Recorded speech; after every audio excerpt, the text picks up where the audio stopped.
I'm pretty excited about today's call, actually. So we've got Tarryn Michie. She's got me to pronounce that a couple of times because I'm not good with those sorts of things. But apparently it's a good Irish name or Scottish name.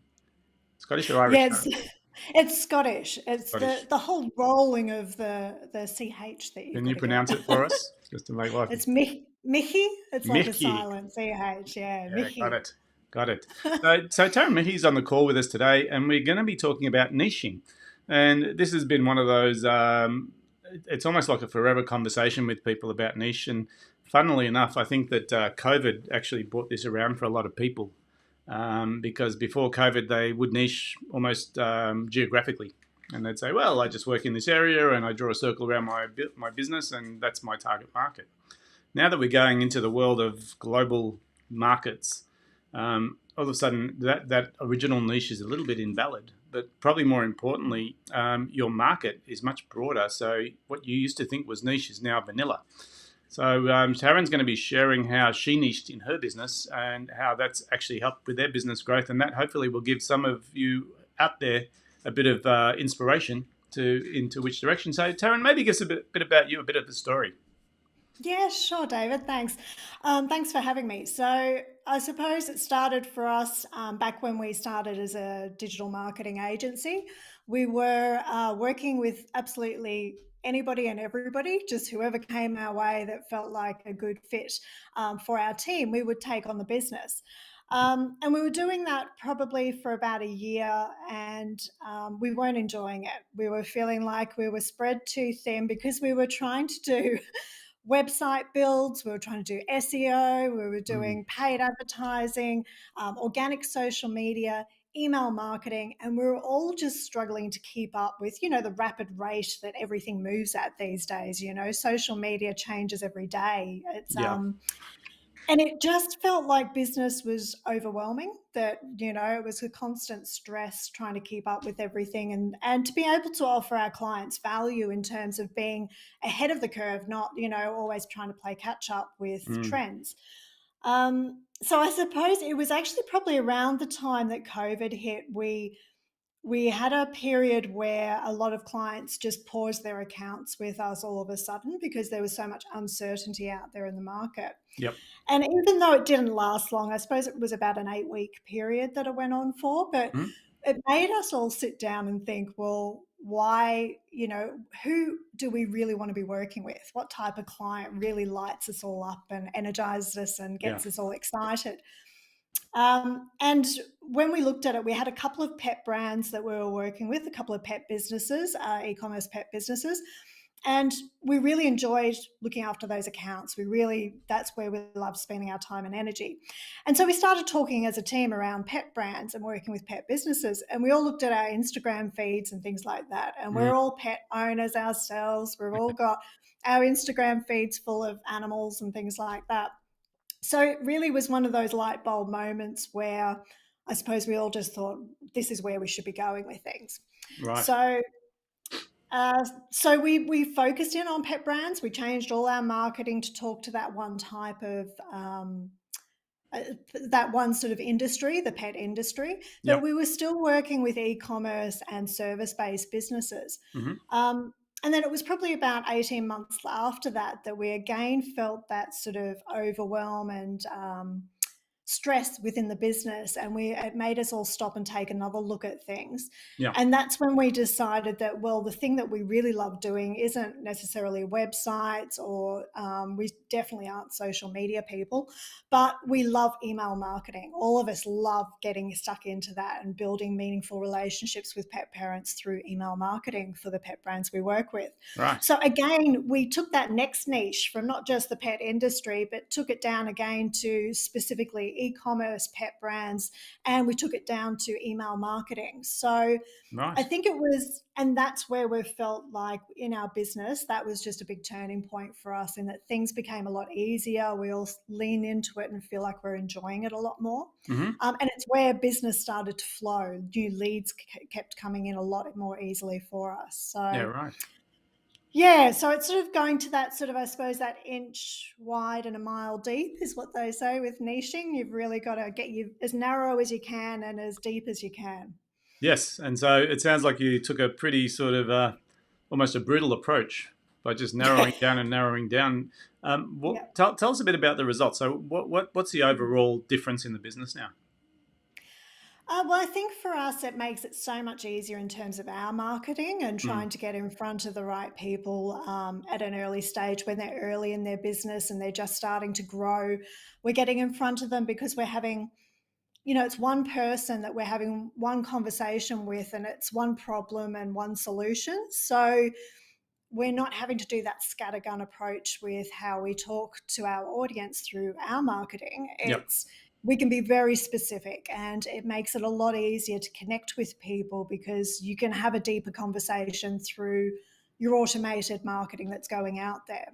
Hmm. Um, so I'd say that's one key thing for us. The other thing is for us internally as a business, Mm, because we're doing a much narrower scope of services, we're able to build better systems and procedures in place. We're able to automate and systemize a lot more of day-to-day activities. yes. So it makes it easier for us as a business to scale up because we're not doing a different thing for each client. We're doing the same thing for every client. So it's a lot easier to be able to grow that.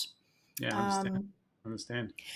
I mean, I think it makes it easier as well for partnering because you can go, this is our scope. Let's find other businesses that provide complementary services that aren't sort of direct competitors with us, but they've got Yes. the same audience. They're also working with pet brands or e-commerce, so that Okay. makes it a lot easier too.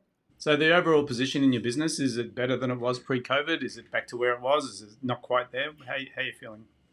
Definitely, we're at the highest level of growth we've ever seen with our business from when we started out, and Okay. it's just we don't have to spend as much time and energy on things like paid advertising or being able to Mm, spend a lot of time trying to reach people because referrals are so much easier because now others in the pet industry are going, if somebody says, oh, I need to invest more time on email marketing, I need to invest more time in reaching my audience through that channel, we're getting a lot more referrals because people know exactly how we can help. It's a gotcha. lot clearer. So I think those referrals are coming through a lot more, probably double the amount that we've ever seen before. So it really helps as well with lead generation. Yeah. So are you finding you're getting clients from further away, or is it still in the same geographical location? Um, it's changed a little bit for us in terms of that because when we started out, we always were a global business. Yes. We have team members situated all around the world, plus we have clients in many different countries. Okay. Um, and I've worked as a freelancer prior to starting this business while I was traveling. So I've always had sort of a global perspective to running business. Mhm. Um, so I suppose, but as we've moved along, we have narrowed in more on Australian audience because, Yeah. again, with niching, I suppose we've found that the way we like to build out our marketing suits an Australian audience the best. Gotcha. So we have honed in a lot more on an Australian audience rather than, say, American pet businesses, Gotcha. just because there's a very different tone of voice to the marketing that you're building out. Sure. Sure. Hmm. So let's talk about some of the fears and the conundrums of niching, Yeah, because yeah, I think every time we have this conversation, people are saying, well, we niche down to small businesses or small yeah, businesses who need our help. And you listen to these things and you say that they're very safe niches because it's not a niche. Right? It's yeah, like anyone with a wallet and some money. Like I remember when we yeah. when we talk to people when they start their businesses, basically they're looking for clients and it's anyone with a pulse and a wallet. And Yeah, sometimes I've their been wallet there is so many empty, right? times. Yeah. And so Yeah, you take anyone with a pulse, you just say, if you're willing to talk to me, I'll do everything, right? And yeah, then as you grow, you start to mature and realize, well, they need to be able to pay as well. And they need to be able to yeah, behave as a client and they need to work with us. And then you start putting these conditions on through experience. But what you've done is pretty much cut off all of the previous clients. Now, did you get rid of those clients? Did you grandfather them out? What did you do? No, yeah, we have kept a couple of clients that we're Okay. just very aligned in terms of our values and Yes. how we ideally like to work. So we have kept a couple on board where yeah, we just enjoy working with them, and Okay. they're not pet business related. But there are some that we worked with and we said, look, the best approach going forward is we are actually changing to focusing on email marketing. You Mhm. originally came to us for, say, organic social media or Yes. something like that. So we then work with them to find an ideal solution for somebody else for them to move across and work with. Right. And then we help that process by training up that new, whether it's a freelancer or another agency, we help with the whole transition so there's no impact there really on the business owner. Cool. And I think it's important to do those things, not just to cut somebody off. You've got to actually nurture that transition for Transition. them. So, Yes. So there's yeah, the relationship that needs to be preserved in the transition as well. yeah. Yeah, definitely. It's like you always, as a business owner yourself, you wouldn't want somebody to do that to you, to just all of a sudden cut you off when you've been working with them on a No. service. So I think you've got to treat others how you'd like to be treated yourself. And yes, definitely. I mean, Mm. it's not easy when you're busy and that, but it's just part of, it's like in life, as people, we evolve and we grow and we change, and it's the Yes. same in business. Yeah. I don't think anybody expects us to stay the same day in, day out No. forever. So as long as you communicate that clearly and you have an honest conversation, and you work with the business owner to find them a new solution that works well for them and is actually maybe a better solution for them than it was working with you. So Right. So let's go back to that time when you started cutting and slicing and dicing. There's obviously yeah, an anxiety and a fear around if we do this, yeah. will it work? How do we cope with this? What happens if it fails? How did you manage that transition? I think it's a slow transition. It's not something that we make that decision and straight away overnight we go and implement it all into the business. It's a Yeah. very gradual and slow process. Hmm. I'd also recommend with business owners that are thinking of niching down even further and getting a lot more narrow, is change your marketing, change your lead generation to attract that new type of person, and bring some of those clients on board and have them in place before you start transitioning out maybe old ones that are no longer your ideal clients. So Yeah. so yeah, don't get rid of the business until you've actually got some other in place. Yeah. So it's a, And it's a transition. that takes away that stress of a reduction in your cash flow or something like that. Yeah. Yeah. Because I suppose in Mm, the end, you're moving into a new territory or new space. You'll be testing your marketing into that space. yeah, You'll probably be a bit clunky on that transition for the new clients, even because it's sort of like, yeah, well, we're doing this. Yes, we've sort of done it before, but not with this level of vigor. yeah. But I suppose it also allows you to fast track because it's just one thing to one target market, right? Yes. Yeah, I think your marketing becomes, certainly in my experience, your marketing becomes a lot easier the more narrow you go with your niche, because it is like, for us now talking about e-commerce, email marketing, we can just do so many different pillars of content that comes off that core topic, that Mm. core problem and solution. Yeah. It's very easy then, whereas before we were, I suppose, a bit more of a scattergun approach with our marketing. Yep. None of it was landing anywhere. None of it was actually generating good quality leads. Right. Now we find when a lead comes through, we don't have to have a sales conversation with them. They already know that they want to work with us. Hmm. And it's more a conversation about, well, what does that look like? How's it going to work as the onboarding process and things like that. Yeah. Yeah. And I suppose being a marketing company yourself, niche is probably part of your vernacular every single day when you're working with clients. Yeah, I think, well, it translates as well across to e-commerce pet products, because you need to stand out in a crowd. There is a huge boom in the pet industry Mm. over COVID, especially, Yeah. and that's not slowing down. So there are a lot of small startups out there, and Mm. so if you want to stand out, you have to be the expert in your field, or you have to be understand what your unique selling points are to others, and you can do that if you're very narrow with your niche. So you told us about the successful transition into the pet food industry with email. Can you tell us about Yeah. some of the blunders in this niching, like stuff that you thought was going to work but didn't work? Was there any situations like that? I think it's always difficult for me as a person. It's always difficult having that conversation with a client and saying, "Look, I'm sorry, but you know, we're just not the best fit for you anymore. Yeah. Um, and so I think as a person, that can be a difficult conversation to have, but it's just being honest and transparent. Yes. Um, Another thing that, has sort of forced us to, I suppose, move into that niche as well is that the increasing costs of running a business are forcing business owners to sit and look at, well, where am I actually making a profit these days? I sometimes to survive as a business, you have to cut the services that Yes. aren't generating a good profit, Yeah. because we can't all work for free. Unfortunately, it's like A it'd lot of be people would nice. love to, but I think, and this is another conundrum we talk about often is, Mm. in business, profitability is the scorecard. Yeah. So it's not that you go into business to make a profit. You make a profit because your business provides a service that people are willing to pay for. Mm. So we end up Yeah. with people who say, well, it's not about the money for me. I just like helping people. And I say, well, Yeah. The there more is a money you connection. have, though, the more impact you can have in the world. That's right. So And if you're with giving profitable, back, yeah, unless you're a crook, right? In that case, you could yeah, be profitable because you had a gun and you walked into a bank and robbed it, but exactly. it's not sustainable, right? So No. the idea of providing a service that people are willing to pay premium for means if they keep Mm. coming back, there's value in the service. Yeah. So that's the measure, but it's a lagging indicator. What you Mm. just described there, I think business is constantly evolving, and I think as Yes. the market changes, opportunities, windows open and close all over the place. But Yeah. this niching one, I think, terrifies a lot of people.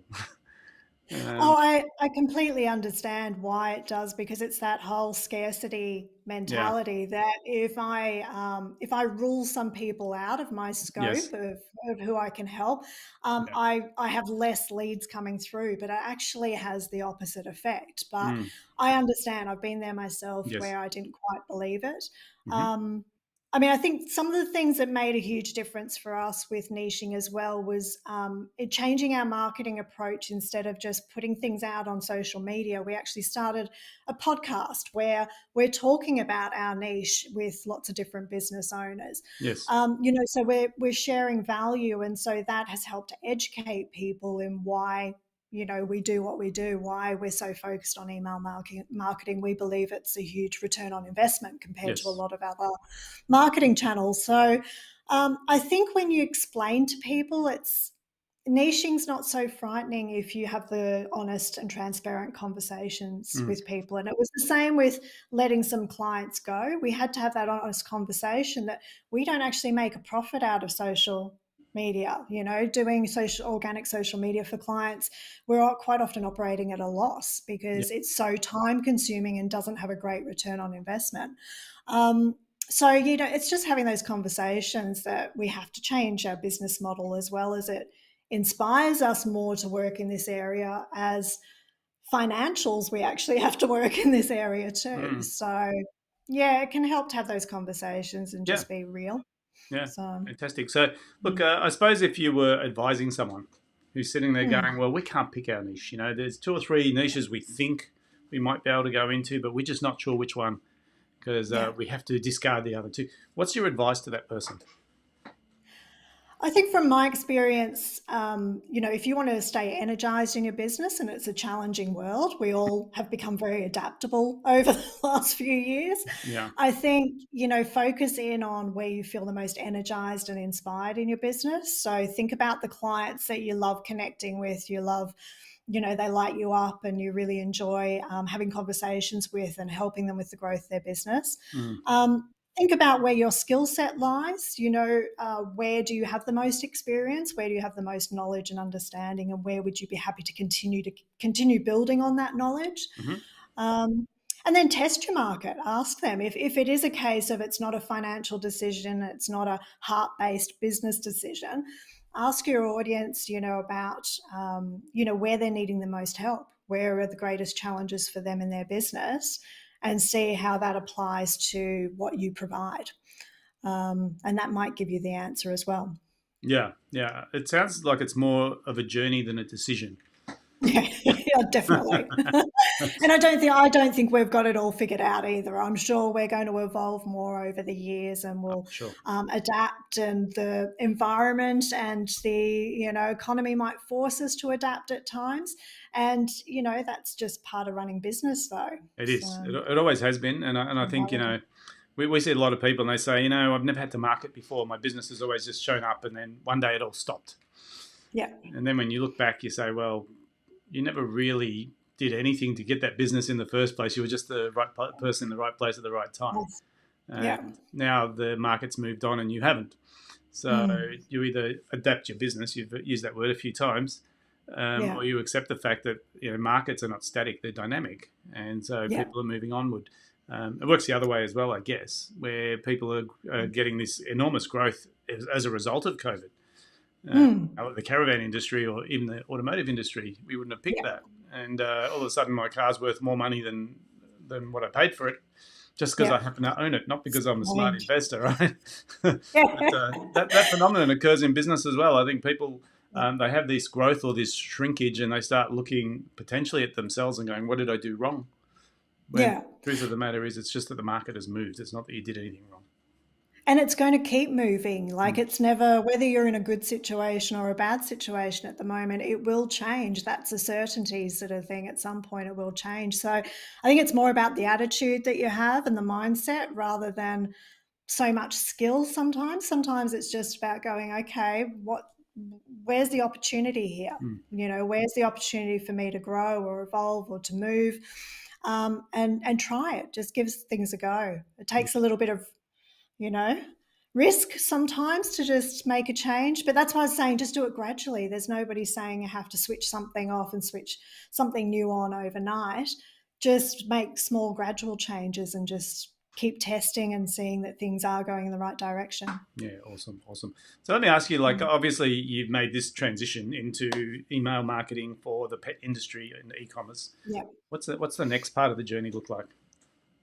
Well, as I said, we started a podcast, so Yeah, that's taking up on top of the business. yeah, Just keeping the podcast going is a lot of work in yeah. itself, but I love it. It's great getting out there and talking to other businesses. Also, we're writing a book at the moment about Okay. the method that we use with Hmm. our clients, and to be able to share that, especially with small businesses that maybe can't necessarily afford to invest for done for you services Right. in the early days. We want to have that book that's an educational piece for them as well. Hmm. Um, One great thing I should mention as well that's worked for us in terms of niching very narrow is being able to do our own market research. Yep. So to go out there and do market research on our particular niche and then publish that research, but also to provide that research to our clients has been Hmm. hugely valuable, because when you've got your own specific niche, there's quite often not research out there on your particular field because it is so narrow. And that can Yeah. be a hugely valuable piece to have in your business as well. Yeah. Yeah. And I think you're right. When you create a niche that really was too small previously, historically, Mm. and then Yeah. you become the expert in that niche, you can do it pretty quickly. Um, Yeah. then other people in that niche would want to know Yeah. because And I mean, there are so many pet businesses out there. We could never, we don't have to worry about not having enough people out there we could potentially work with. There is endless. And then, as you say, it's not just Australia. We can work with anybody in the world, and we do. So, yeah, I think it's just looking at your niche and seeing what opportunities lie within it, and mm, focusing in on those. it's funny because you mentioned the pet industry, and I find most people will spend more money on their pets than they do on their own kids. It is. Well, it's this is one of the things that we just ran market research ourselves, and it is, like the whole term pet parents and fur mum and fur dad is Yep. like it's evolving from pet owner to those kinds of references. Hmm. And the relationship, especially over COVID, where people are quite often in lockdown at home with their pets, they'd lost their interactions of their social circles. Yes. Their pets became the most important thing in their lives. And it's now like we're seeing the dynamic is that similar to a parent and a child. It is very interesting, and you can go down a complete rabbit hole with it. Yeah, I'm sure you can, but I suppose as you described, once you sort of become niche oriented, all of that Yeah, information becomes more and more relevant, and yeah, your whole marketing message would then be tuned into what people are feeling and what they're thinking within that sector as well. yeah. Yeah. Yeah, and that's one of the reasons we find email marketing so powerful is you can build relationships with people. It's not a sporadic post going up on social Mm, media or, you can build a step-by-step journey that you take people through and mm, develop those strong relationships with your brand. And I mean, we find a lot of businesses struggle because they focus so much on the customer acquisition and, plowing money into maybe Facebook ads or something to acquire Yes. the customer, but then there's not the nurturing of that person once they purchase to keep them loyal and to keep them, Yeah. with you long term and Yeah. get others referring to you as well. It's So, funny because sending an email costs $0. yeah, I know. It's, And it's really just your subscription to whatever email service provider you're using, and that's it. yeah, yeah. And like I've been a huge advocate of this for years, saying to people, build your email list. Phone numbers Yeah, as well. But email is probably the most cost effective communication channel yeah. in terms of I can send an email to a million people, it takes the same amount of effort as sending one. So, Exactly. And it increases the value of your business. So if mm, you've got a good email list, if you're looking to have an exit strategy from your business and sell it in the future, it's going to dramatically increase the value of your business if you've got a good, engaged, and large yeah. email list that have been well nurtured and not left cold sitting there for long periods. So, Do you think, because yeah. I know with social media, one of the big reasons it's so successful is this dopamine hit. People Yeah. just like their attention span is shrinking down to about 3 seconds now, is the maximum amount of time. Does that Yeah. impact your approach to email marketing? Are your emails now Um, shorter, or Yeah, they are shorter. It depends on the purpose of the email, but we're also finding like video content in email gets a lot more engagement, like embedding a video into the email. mm-hmm. It's because we're all becoming conditioned to be lazy. We don't want to read things anymore. We don't want to sit and digest it. We want to just, click on it and have somebody talk to us to Yeah, spout what we need in a very short period of time. So, yes, things are evolving daily, but definitely I think the social media platforms are conditioning us to want more video content, and so that translates through to your emails as well. yeah, yeah, fantastic. So Taryn, if we're going to summarize everything we've talked about in a couple of sentences, how would you sort of like to close this call off?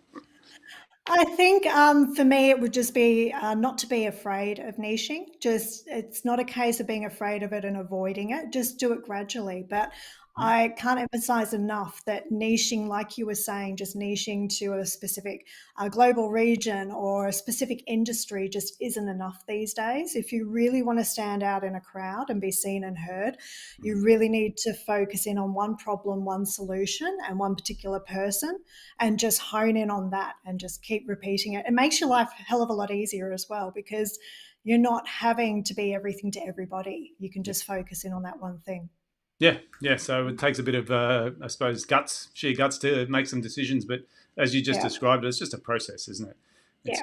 just Yeah. it's about sort of saying, well, the old definition of niche is probably historical now, Yes. and Yeah, I think it is. It has changed a lot. And that's why I keep always in my mind when I'm looking at our business is that, inch wide and a mile deep. And like, how can we go deeper on this? How can we stay more and more narrow with what we're doing? mm, yeah, awesome. Taryn, we could go on for hours on this. It's such a I fascinating know. topic, but let's park it there. If anyone wants to reach out, your name is on the screen. I'm sure they can Yep. find you on the internet. They don't even need an email address anymore. Just type in your name. No, just Google. It's amazing, isn't it? We used to It worry is. about, oh, and your phone number is, and you go, no, don't worry about a phone number. Just type my name Yeah. into Google, you'll find me. Yeah, definitely. All right, fantastic. Taryn, thanks again so much for your time. Really, really valuable information. And if anyone would like to follow up with that, feel free to reach out to Taryn or myself. So thanks again. Thanks very much, David. See you later. Bye.